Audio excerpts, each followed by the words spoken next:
ত্রয়োদশ জাতীয় সংসদ নির্বাচনকে সামনে রেখে নির্বাচন কমিশন চূড়ান্ত ভোটার তালিকা প্রকাশ করেছে। সদ্য প্রকাশিত এই তালিকা অনুযায়ী দেশে মোট ভোটারের সংখ্যা দাঁড়িয়েছে 12,96,95,183 জন। এর আগে খসড়া তালিকায় ভোটার ছিলেন 12,76,12,384 জন। নতুন ভোটার যুক্ত হওয়ায় চূড়ান্ত সংখ্যাটি আরও বৃদ্ধি পেয়েছে। মঙ্গলবার 18 নভেম্বর নির্বাচন ভবনে সাংবাদিকদের সঙ্গে কথা বলতে গিয়ে কমিশনের সিনিয়র সচিব আখতার আহমেদ জানান, 2025 সালের 31 অক্টোবর পর্যন্ত যাদের বয়স 18 পূর্ণ হয়েছে এমন সব নাগরিককে চূড়ান্ত তালিকায় অন্তর্ভুক্ত করা হয়েছে। ফলে অনেকে প্রথমবারের মতো দেশের গুরুত্বপূর্ণ এই নির্বাচনে ভোট দেওয়ার সুযোগ পাবেন।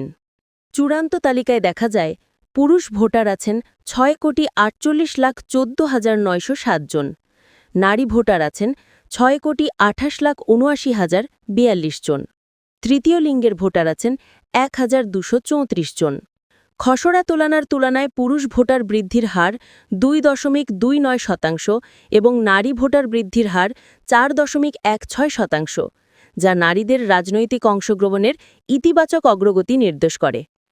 এর আগে 3 নভেম্বর প্রকাশিত খসড়া তালিকায় মোট পুরুষ ভোটার ছিলেন 6,47,60,382 জন, নারী ভোটার ছিলেন 6,28,50,772 জন এবং তৃতীয় লিঙ্গের ভোটার ছিলেন 1,230 জন।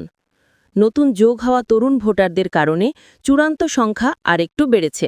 এই বিশাল ভোটার কাঠামো বাংলাদেশের গণতান্ত্রিক প্রক্রিয়ার শক্তি ও ব্যাপ্তিকে আরও স্পষ্ট করে তুলে ধরেছে। আসন্ন জাতীয় নির্বাচনকে ঘিরে দেশের রাজনৈতিক অঙ্গন যেমন সরব, তেমনি তরুণ সমাজও আগ্রহ নিয়ে অপেক্ষা করছে নিজেদের প্রথম ভোটের জন্য।